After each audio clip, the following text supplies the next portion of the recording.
midnight. The lamps are still burning in the dark corridors of Topkapi Palace. A man quietly steps outside, looking up at the sky for a long time. In his hands, there is an old piece of paper and simple measuring instruments. Inside the palace, the Sultan stands on the edge of an important decision. Will there be war? Will peace be declared? Or will a major decision change the direction of the state? At these critical moments, what they relied on were calculations made from the sky. And the people who made these calculations were the astronomers of the Ottoman Palace. For centuries, they observed the sky, measured time, and established calendar systems. In this video, we will step into their world. From calendar calculations to Ulugh Beg's tables, from Taqi al-Din's observatory to the closure of the observatory and optical studies. Let's take a look together at the scholarly world of the palace. If you enjoy this kind of history and science content, you can subscribe to the channel. Don't forget to like the video and write your thoughts in the comments. Your shares also help this content reach more people. Now, let's begin. Astronomy was an official duty in the Ottoman Palace. The chief astronomer was one of the important scholarly officials close to the Sultan. Their duties included calculating lunar and solar eclipses, determining the beginning of Ramadan and Eid, and calculating prayer times in an organized way.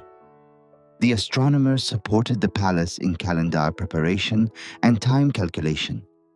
Using instruments such as the astrolabe and the quadrant, they regularly observed the sky and recorded the movements of the stars. These records were used both in religious calendar organization and in state administration. They also studied earlier astronomical works and updated their knowledge. Over time, these studies evolved into more systematic calculation methods.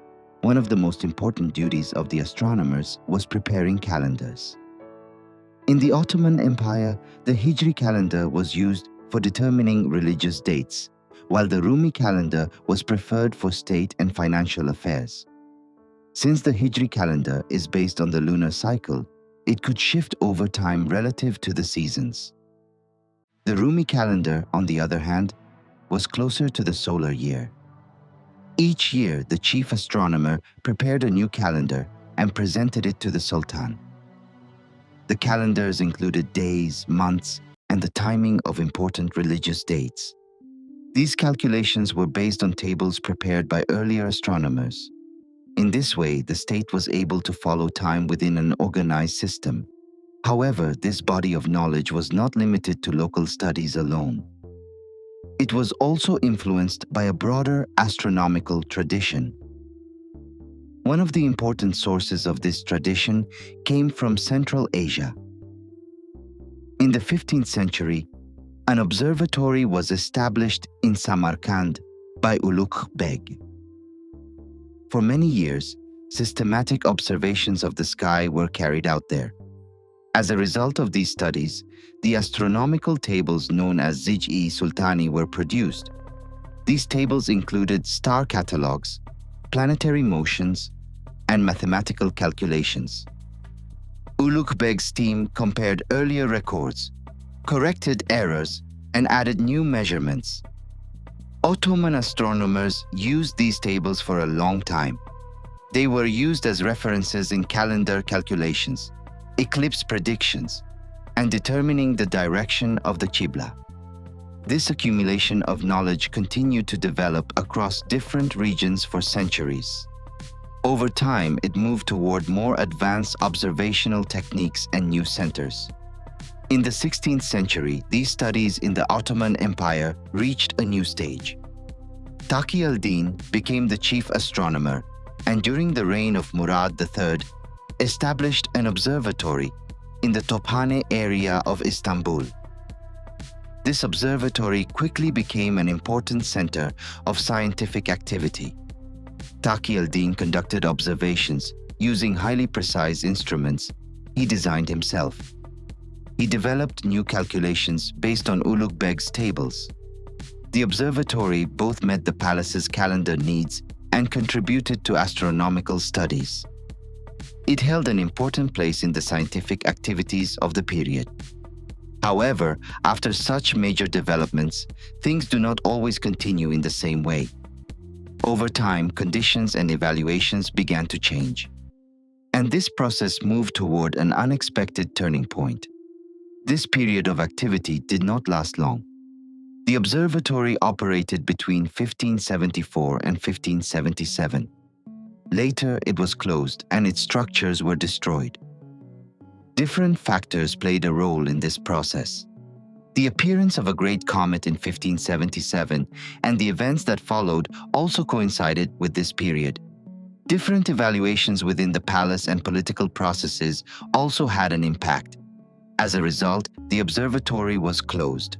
However, this decision was not tied to a single cause. It emerged from the influence of several developments. The events in the sky and the discussions within the palace made this process even more prominent. And at the center of these discussions stood an important figure. Kadızade Ahmed Şemseddin Efendi was one of the leading scholars of the Ottoman Empire in the 16th century. He served as Sheikh al-Islam in the Ottoman state. His views on observatory activities are mentioned in sources. In the context of the events following the comet, it is stated that he emphasized the need for greater caution regarding the limits of such astronomical studies. These views had an influence on the closure process of the observatory.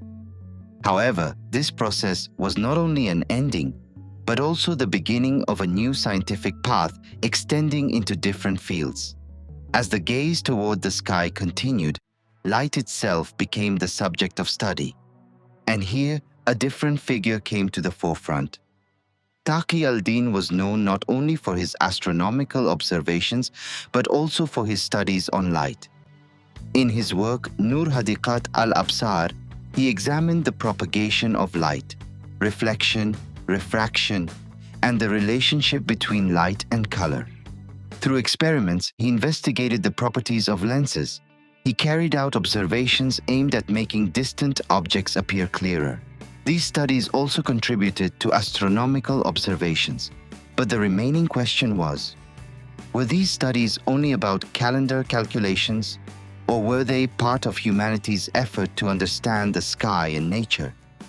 Astronomers were officials in the Ottoman palace who built a bridge of knowledge between the sky and the earth. The tables prepared by Ulugh Beg, the observatory and works of Taqi al-Din, all of them form different parts of the same historical process. Today, these studies continue to exist in archives. They show us not only the knowledge of a period, but also humanity's effort to understand the sky and nature. Throughout history, people have tried to find direction by studying the stars. Astronomers were part of this long scientific tradition. What do you think is the most important aspect of this legacy? Was it only calculating time, or was it humanity's effort to better understand the sky and nature? You can share your thoughts in the comments. We will meet again in the next episode of Lost in Time. Take care.